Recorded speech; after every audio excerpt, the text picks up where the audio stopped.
نہیں بنتا، نہیں رہتا اور اپنے آپ کو پختگی کے ساتھ دین پر جوڑتا اور قائم نہیں کرتا، تو ایسے شخص میں پھر یہ خرابیاں پیدا ہو جاتی ہیں۔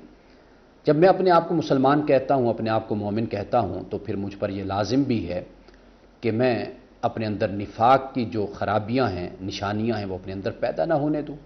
یعنی جب میں بات کروں تو میں سچ بولوں، اور جب میں کسی سے کوئی بھی معاملہ کروں تو پھر اس میں ایمانداری کے ساتھ چلوں۔ اگر میرے پاس کوئی امانت رکھ دے تو پھر میں اس میں خیانت نہ کروں۔ اللہ پر ایمان اور یقین رکھنے والا شخص کبھی بھی ان خرابیوں میں مبتلا نہیں ہوتا۔ رسول اللہ صلی اللہ علیہ وسلم نے منافق، نفاق، اس سے مومن کو بچنے کی آپ نے تلقین کی ہے۔ ہمارے معاشرے میں اس وقت جو اخلاقی پستی پائی جاتی ہے اور ہمارے ہاں جو اخلاقی زوال ہے، اس کی وجہ یہی ہے کہ ہم نفاق کا شکار ہو گئے، ہم میں منافقت پیدا ہو گئی، ہمارے لیے کردار، اخلاق یہ بے معنی ہو کر رہ گئے۔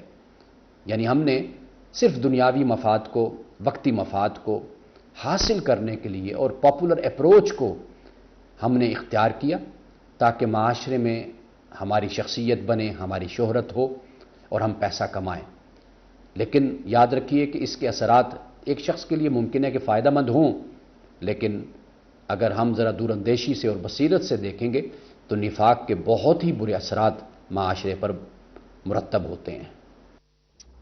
یقیناً علامہ صاحب نے جو ہمیں بتایا، اور یقیناً اس حوالے سے ہم اکثر اوقات دیکھتے ہیں، اپنے آس پاس دیکھتے ہیں، اپنی روزانہ کی گفتگو میں دیکھیں تو اکثر چیزیں ہم اس طرح غیبت میں ڈسکس کر رہے ہوتے ہیں، تو اس حوالے سے ہمیں اوائڈ کرنا چاہیے۔ اور اخلاق کی جو اخلاقیات ہیں وہ سب سے مین چیز ہیں، اور اسلام بھی بار بار تاکید کرتا ہے کہ اخلاق ہمارے اچھے ہونے چاہیے، جس بات کا ہمیں خیال کرنا چاہیے۔ ہم ذرا اپنے مہمانوں کی جانب جاتے ہیں اور ان سے آج ڈسکشن کرتے ہیں۔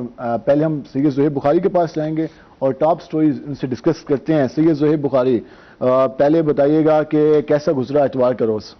اتوار کا روز ہمیں تو چھٹی نہیں ہوتی، جیسے کہ پتہ کہ ہر رپورٹر کا ایک الگ الگ ڈے ہوتا ہے جس دن چھٹی کرنی ہوتی ہے۔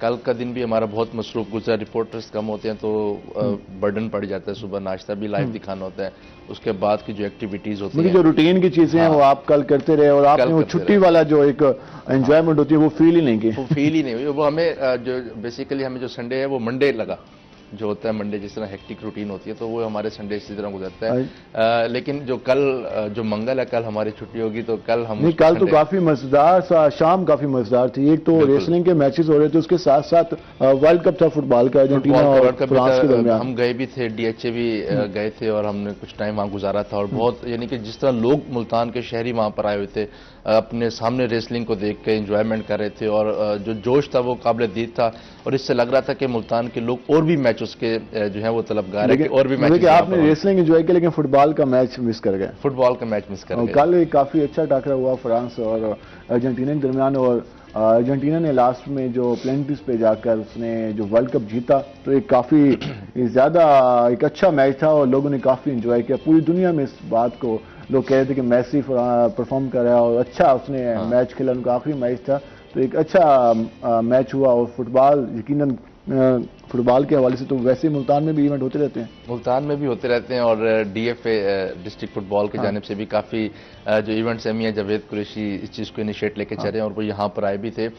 بہت سے انیشیٹ لگ کے گراؤنڈس کی بات کریں، نوجوانوں کی بات کریں، کالجز سکولز میں جاتے ہیں، نوجوانوں کو گراؤنڈ میں لے کر آتے ہیں، اور نوجوانوں کو گراؤنڈ میں لے کے آنا چاہیے، اور اس طرح کے ایونٹس کا انعقاد کافی اہم ہے۔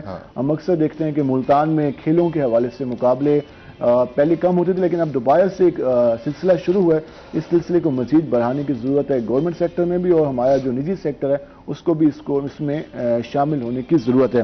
زہیر بخاری، ایف بی آئی کے حوالے سے بات کریں تو ٹیکس گوشوارے جمع کرانے کی تاریخ میں ایک بار پھر اضافہ کیا گیا ہے۔ اس وقت جو اضافہ کیا گیا ہے، پہلے ہم دیکھتے ہیں کہ نومبر میں ٹائم دیا، پھر اب دسمبر تک آگے ٹائم چلا گیا ہے، 31 دسمبر تک، تو مسلسل اضافہ حکومت کی جانب سے، ایف بی آئی کی جانب سے دیا جا رہا ہے۔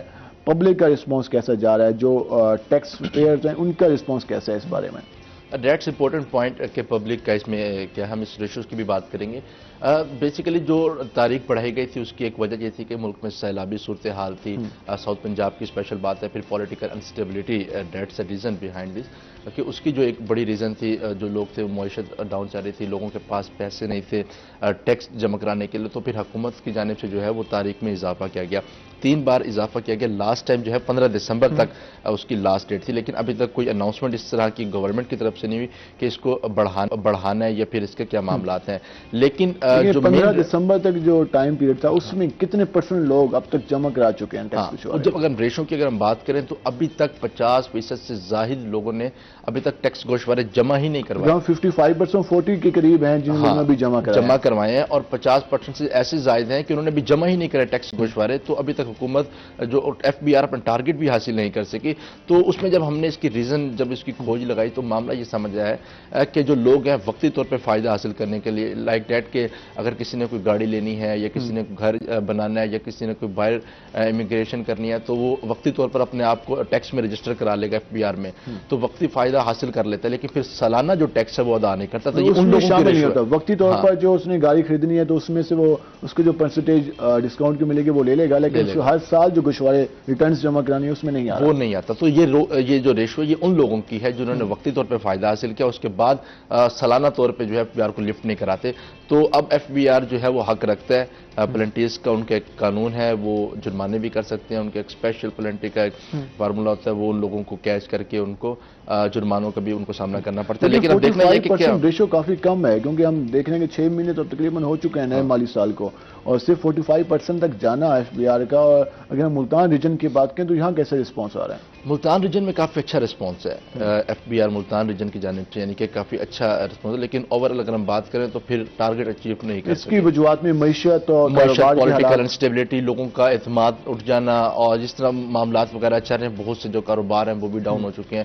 تو ایوری تھنگ جو اس کے پیچھے جو ایک معاملہ ہے وہ پولیٹیکل انسٹیبلٹی, سیاسی عدم استحکام, معاشی صورتحال اس میں ایک مین وجہ. اس کے ساتھ ساتھ ہم دیکھتے ہیں کہ ہماری حکومت جب انڈائریکٹ ٹیکس زیادہ لگائے گی پبلک پر تو پھر ڈائریکٹ ٹیکس دینے میں لوگوں کو ایک مشکل ہوگی اور وہ اس طرف نہیں جائیں گے. پہلے ہی آپ عوام سے انڈائریکٹ ٹیکسز کی مد میں کافی ساری چیزیں لے لیں اور پھر ڈائریکٹ ٹیکس میں جائیں گے تو لوگ اس میں کام آئیں گے. اس حوالے سے حکومت کو پالیسی بہتر کرنی چاہیے. لیکن جو لوگ FBR میں ہیں, جو لوگ اپنے ٹیکس گوشوارے جمع کراتے ہیں انہیں جمع کرانے چاہیے, کیونکہ معیشت کا انحصار بھی انہی پیسوں پہ ہے. اگر لوگ ٹیکس دیں گے تو پھر جو ڈیولپمنٹ ہوتی ہوئی نظر آ رہی ہے وہ مزید ہو سکے گی, ورنہ پھر جو اس وقت معیشت کی صورتحال ہے وہ مزید خرابی کی طرف جائے گی.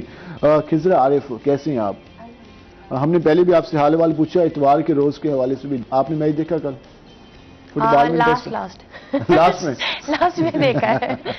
اصل میں ہیکٹک کافی ہو گئی ہے روٹین, تو اس وجہ سے پتہ ہی نہیں چلتا سنڈے کا. میرے خیال میں لوگ مہنگائی سے اور آج کل باقی معاملات سے کافی پریشان ہیں, تو پھر آپ کی طرف آنا جانا کافی ہوگا. کچھ ایسا ہی ہے. ہم اکثر دیکھتے ہیں کہ نوجوانوں کی بھی بات کر لیں, ایک تو ہم چلیں بزرگ افراد ہیں وہ سوچ رہے ہوں تو ہم سمجھ آتی ہے, انہیں ٹینشن ہے, انہوں نے بہت سارے معاملات دیکھنے ہیں, گھر کو دیکھنا ہے, گھر کا کچن دیکھنا ہے, گھر کا بجٹ دیکھنا ہے, بچوں کی پڑھائی دیکھنی ہے. لیکن نوجوانوں کو بھی دیکھتے ہیں کہ وہ اب کچھ خیالات ان کے مائنڈ میں آتے ہیں, اسی میں گھرے ہوئے نظر آتے ہیں. اتنی ساری دنیا ہے, اتنے سارے معاملات ہیں, ان سے وہ قطع نظر ایک ہی معاملے میں پھنسے ہوتے ہیں. اس کی وجہ کیا ہوتی ہے اور یہ کتنا ہمارے مینٹل ہیلتھ کو متاثر کرتی ہے؟ اصل میں بلال, اس کی سب سے مین وجہ اگر ہم دیکھیں تو سب سے پہلی چیز دیکھنے والی یہ ہے کہ ہمیں خیالات آتے کیوں ہیں. ہم لوگ, میں نے ابھی بتایا نا کہ ہم اپنی دنیا میں اپنی چیزوں میں اتنے مصروف ہو گئے ہیں, ہمیں چھٹی کا دن کا بھی پتہ نہیں چلتا, ہمیں روٹین کا بھی پتہ نہیں چلتا, ہم کیا کر رہے ہیں. ہم موسٹلی اتنا رینڈملی کام کر رہے ہوتے ہیں کہ ہم ان پہ دھیان ہی نہیں دیتے کہ ہم نے یہ کام کیا یا نہیں کیا. اصل وجہ ہے کہ ہم ان چیزوں میں جو ہمارے لائف کے انسٹرکچرڈ گیجٹ ہیں, یعنی کہ وہ گیجٹ جن کو ہم سمجھتے ہیں کہ وہ ریئلسٹک شاید اس طرح سے نہیں ہے ہماری لائف میں, اتنی امپورٹنس نہیں رکھتے. جی, تو ان چیزوں کو ہم نے اتنی امپورٹنس دینا شروع کر دیا نا کہ وہ چیزیں ہمارے دماغ میں ہر ٹائم چلتی رہتی ہیں. جیسے اب ہم اپنے گیجٹس کی ہی بات کر لیتے ہیں کہ ہمارے موبائل فونز ہیں, ہمارے پاس ڈفرینٹ آسپیکٹس میں چیزیں ہیں, تو وہ جو ایک اپنا شوق اور وہ ایک اپنے طرف سوچنے والی چیز ہے نا, وہ ختم ہو گئی ہے. اب سارا دن یا تو ہم سوچتے رہتے ہیں کہ آج کون سا ڈرامہ آنا ہے, کون سا جو ہے نا ہم نے کام کرنا ہے, یا ہم نے کس سے بات کرنی ہے, کتنی دیر بات کرنی ہے, ہم نے فیس بک کتنی دیر چلانا ہے, واٹس ایپ کتنی دیر چلانا ہے. تو یہ تمام چیزوں میں نا ہم گھر کر رہ گئے ہیں, جس کی وجہ سے ایک ریئلٹی کی جو لائف ہے وہ بالکل ختم ہو گئی. تو اس حقیقت کی لائف میں آیا کیسے جا سکتا ہے؟ اب تو ہم اکثر دیکھتے ہیں کہ نوجوان کھوئے ہوئے نظر آتے ہیں, یہ دیکھو صورتحال یہ ہے نا کہ یہ چیزیں ہی بنتی ہیں ہماری زیادہ سوچنے کی وجہ. آپ دیکھیں کہ جب بھی کوئی انسان بیٹھا سوچ رہا ہوگا نا موسٹلی وہ اپنے فیوچر کے لیے پریشان ہوگا کیونکہ وہ اپنا اتنا ٹائم ویسٹ کر چکا ہے کہ اب اسے اپنے فیوچر کی پریشانی ہے.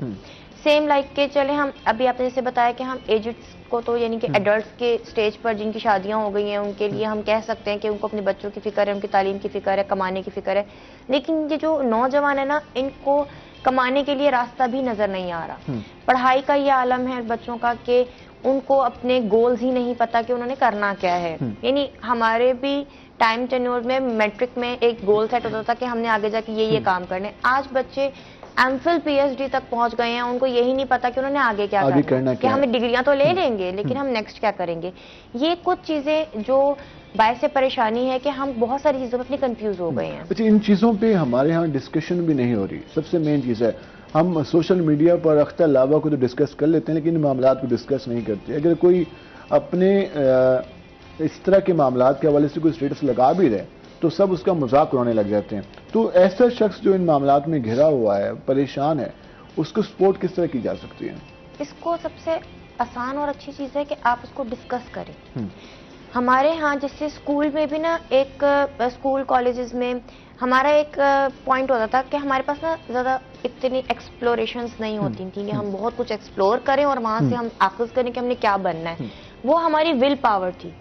اب ہماری جو ول پاور ہے نا وہ ہماری ایسے موٹیوز کے تھرو یعنی کہ اس طرح کی موٹیویشن سے چلتی ہیں جن کو ہم کہتے ہیں کہ انٹرنسک موٹیوز. کسی بھی باہر کی چیز کے جو ایکسٹرنل موٹیویشن ہے ہم اس سے چیزیں حاصل کرتے ہیں. جیسے ہم نے کوئی بھی چیز دیکھ لی کہ یار ٹرینڈنگ پہ یہ چیز ہے, مینس ایک ٹرینڈنگ پہ سانگ بھی ہو تو آپ دیکھیں ہر بندہ اس چیز کو فالو کرتا ہے. سیم لائک ہمارا فیوچر بھی اب ایک ٹرینڈنگ ہی بن گیا ہے کہ جو چیز ٹرینڈنگ پہ ہوگی ہم سب نے وہی بننا ہے. ہم یہ بھول جاتے ہیں کہ ہمارا اپنا ایم کیا ہے, ہماری ول پاور کیا ہے, ہمارا پیٹرن کیا ہے, ہم کس طرح سے کام کر سکتے ہیں. ہم نے یہ بھی فرق چھوڑ دیا ہے کہ ہم جاب کے ایبل ہیں یا ایک بزنس کر سکتے ہیں. ایک چیز جو میں نے بھی اکثر نوٹ کیا اور آپ بھی اکثر آپ کے پاس پیشنٹ بھی آتے ہوں گے, ہم نے یہاں بھی ڈسکس کیا کہ اب ایک جاب ہے اگر کسی کو نہیں مل رہی وہ دن رات اسی کے بارے میں سوچتا رہتا ہے. حالانکہ اس کا انٹرویو 15 دن بعد ہوگا لیکن وہ 15 دن تک اسی ٹینشن میں رہتا ہے. تو یہ سارا کچھ اپنے مائنڈ کو کتنا متاثر کرتی ہے؟ یہ چیزیں ہیں کہ آپ نے اپنے بارے میں اپنے جو کام کے بارے میں کبھی کانفیڈنس ڈیولپ نہیں کیا. زیادہ تر وہ لوگ سوچتے ہیں جو لوگ نا کانفیڈنس بلڈ نہیں کرتے ان چیزوں پر. اب اگر آپ کا جو ہے انٹرویو ہے اس کی ایک انزائٹی نیچرل چیز ہے کہ آپ کو اس کی انزائٹی ہوتی ہے, آپ اس کے بارے میں سوچتے ہو, اٹس اے نیچرل. لیکن آپ کو خود پہ کانفیڈنس ہونا چاہیے کہ اگر ہوگا تو میں اٹیمپٹ کر سکتا ہوں, میری اتنی پرسنٹ تیاری, میرے کانسیپٹس کلیئر ہیں, مجھے پتا ہے میں اپنے انٹرویوز میں چیزوں کو کلیئر کر سکتا ہوں. اب یہاں پر یہ ہوتا ہے کہ ہم نے کرنا کچھ نہیں ہوتا لیکن ہم نے صرف ٹینشن لے کے 10 لوگوں کو مزید ٹینشن دینی ہوتی ہے کہ میرا انٹرویو تو پتہ نہیں کیا ہونا ہے. مطلب اما آپ مسئلے پہ بیٹھ جاؤ تو ابا جی تسبیح پکڑ لو تو گھر والے جو ہے نا سارے دعاؤں کے لیے ہاتھ اٹھا کے کھڑے ہو جائیں. بس ایک ہی ٹاپک 15 دن ڈسکس ہوتا رہے گا, اسی چیز کو وہ لوگ زیادہ تر ڈسکس کرتے رہیں گے. اچھا, اس میں فیملی ہم اکثر دیکھتے ہیں کہ جب بچہ انٹرویو دینے جاتا ہے اور ٹھیک ہے وہ وہاں سے پاس نہیں کر سکتا, اسے جاب نہیں مل پاتی, تو پھر وہ ایک فیملی کی جانب سے اور ریلیٹیوز کی جانب سے کال کر کے پوچھا بھی جاتا ہے کہ کیا فیملی اور بنا. سوسائٹی پریشر بھی ہے, میں مانتی ہوں کہ یہ چیز ہے, لیکن اس میں دوسری مین چیز یہ ہے کہ ہم اس چیز کو نہیں کالر سمجھتے. موجود ہیں, ذرا ہم ان سے جانتے ہیں. مسز شکیل ہمارے ساتھ موجود ہیں, ذرا ان سے جانتے ہیں کہ وہ کیا کہیں گی. جی مسز شکیل.